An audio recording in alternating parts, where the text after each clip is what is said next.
Teacher, how to remember phrasal verbs. I study phrasal verbs every week, but when it's time to speak, poof, they disappear. Watch this video until the end because I'm going to share 3 strategies to help you remember phrasal verbs in conversation so that you start using them whenever you have to speak English. If you don't know me very well, hi, Teacher Prix here to help you talk to anyone, anywhere, anytime in English. Make sure to subscribe because there's always a new lesson around here. Now, guys, remembering phrasal verbs. I get this question all the time. And to remember phrasal verbs, you will need to change the way you study them.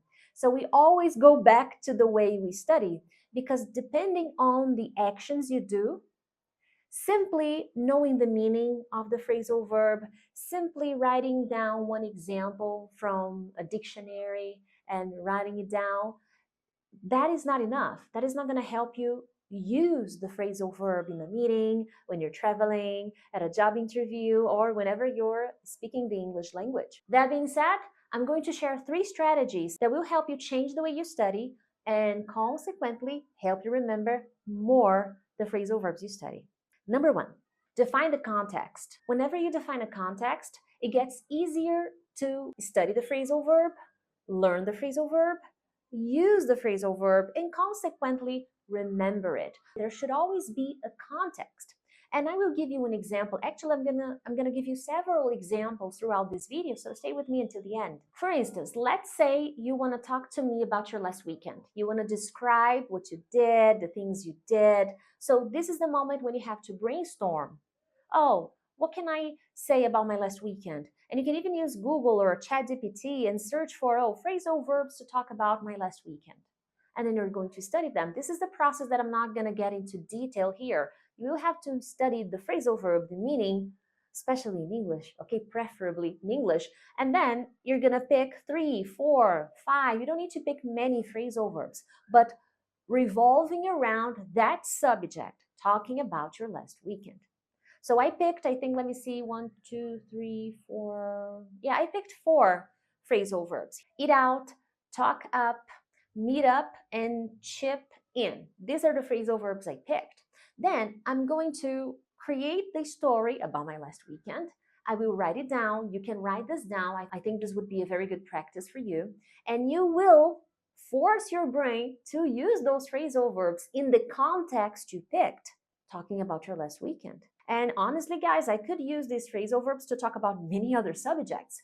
But here, I am creating a story that is true. It has to be true. It has to be something about your last weekend.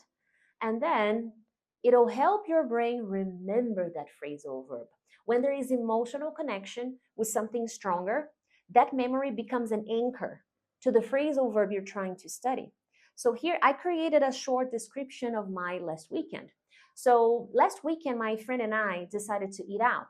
And it's true, on Saturday, we ate out. Okay, to eat out means to go to eat at a restaurant. Okay, so my friend and I decided to eat out. During our lunchtime, we decided to meet up at a bakery.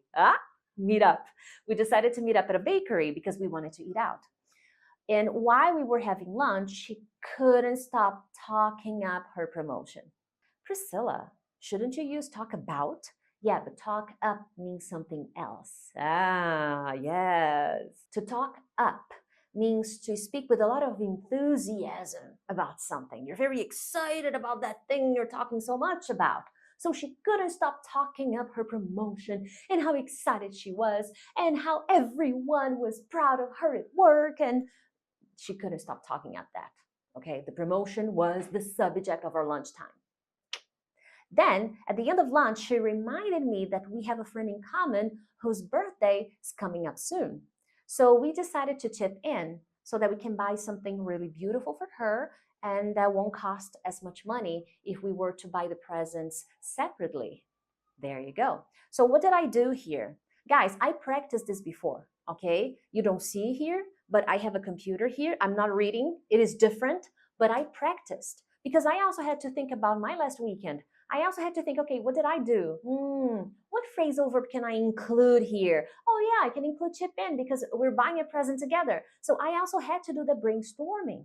And the more you do this to talk about your life, the easier it gets when it's the real time. because what I said here is different from what I wrote.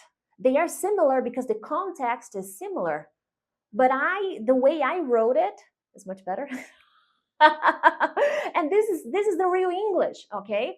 So whenever you add context, I went to a bakery, I wanted to eat out, I wanted to go to a Japanese restaurant actually, but she didn't want to go, so we decided to meet up at a bakery, a very nice bakery, by the way, that serves lunch. And there we go, we decided to hang out at that bakery. Hang out, see, another phrasal verb. And this is what's going to start happening to you. The phrasal verbs will come, but your practice needs to be intentional. And I wanted to anchor the phrasal verb to a memory. That makes the memorization process stronger. And again, I practiced by writing, and now I am practicing by speaking, because to learn a lesson, I must use it. And people who teach learn twice. Number 2, create based on short lists. In this case, I take the contextualization off the table. Okay, it's off the table. A little, let me put it this way. But here, maybe you do have a short list of phrasal verbs. You can even go to ChatGPT or Google or whatever it is that you use nowadays, and you can search for, hey, give me a list of 10 popular phrasal verbs.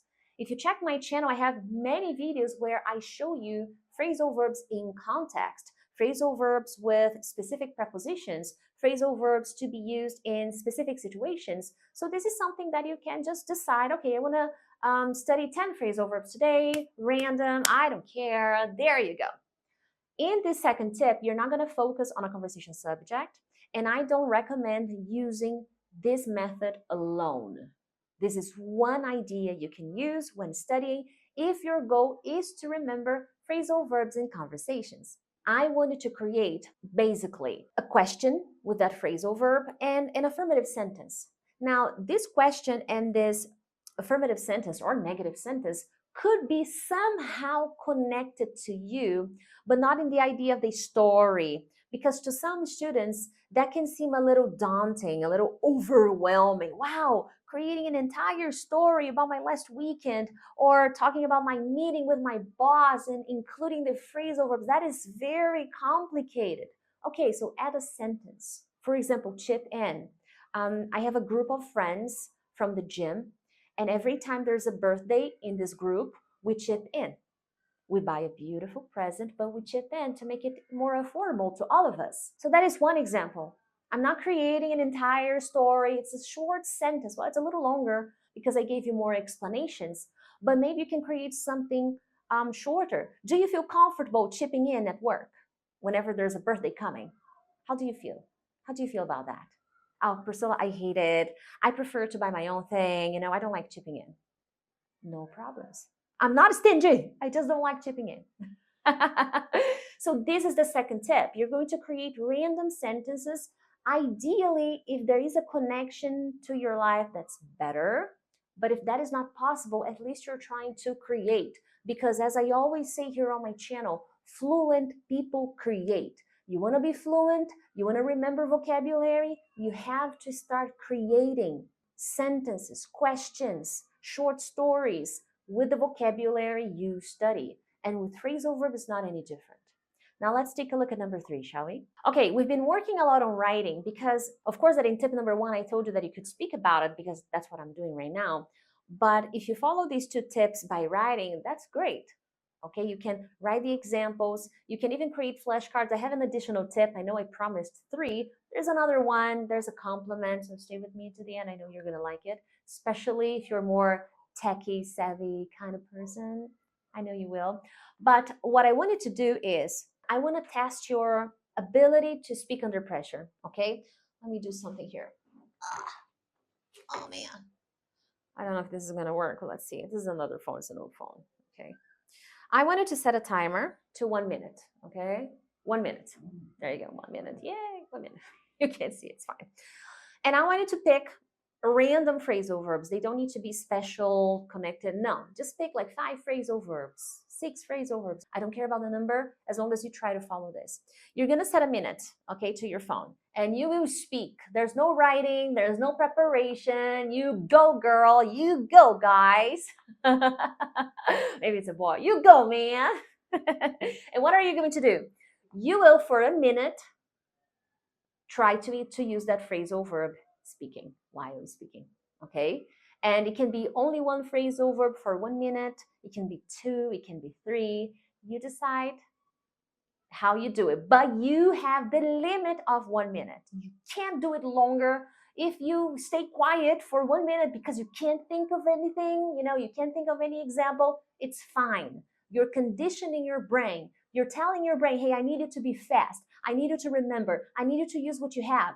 Go. No excuses. Okay? So for example, I have here turn down, give up, hang out, wind down, pull off, come across. There are 6 phrasal verbs, okay?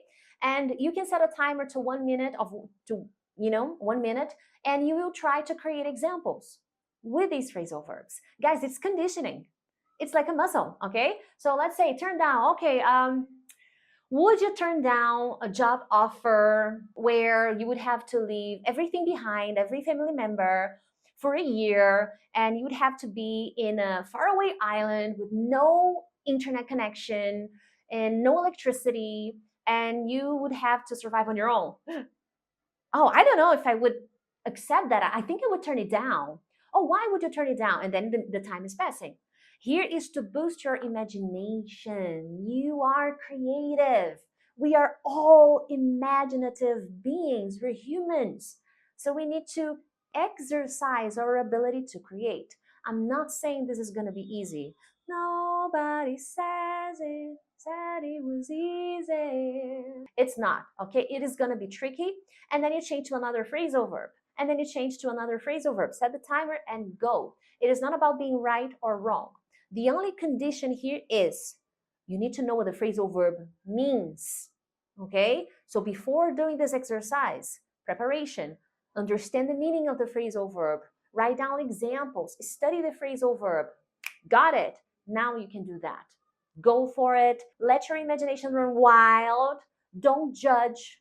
Just receive and just use what you have. And this is going to be a very good and a very powerful exercise to boost your ability to remember vocabulary. And finally, one thing that you can use in your favor to remind you throughout the day to study phrasal verbs is to use the technology in your favor. You can download some sort of flashcard app where you don't use translation, okay? You use the flashcard without any translation.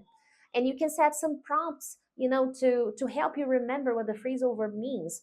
The phrasal verb, the definition in English, an explanation. Maybe you can use your own words to describe the phrasal verb, some examples with that phrasal verb, and maybe you can challenge yourself and write a situation. Oh, use this phrasal verb at the dentist.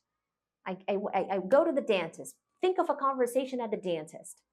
Okay, then when you see the flashcard, okay, I need to create a situation, a short example at the dentist with the phrasal verb wind down.